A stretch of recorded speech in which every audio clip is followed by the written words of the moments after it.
Guys, tuturuan ko kayo kung paano magtali ng tanglad. Ito po yung tanglad. Kung tawag nila ay kung minsan ay salay o kaya sa Ingles ay lemongrass. Paano nga ba natin ito matalian? Yung kadalasan na binibili natin sa palengke. Ganito po yon.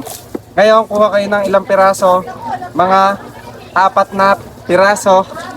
Ngayon, ingat po tayo sa pinakadahon ng tanglad. Dahil ang dahon po ng tanglad ay sobrang talim. Nakakahiwa po siya ng balat. Maaari pong makaihiwa ito ng dalat at magkokos ng pagdugo. Kaya mag-iingat po sa pagtataling ng tanglad. Ganito po ang pagtataling ng tanglad. Yung pinakadulo lamang po yung kinukuha. Ito lamang po. At yung dahon po ay tinatapon na.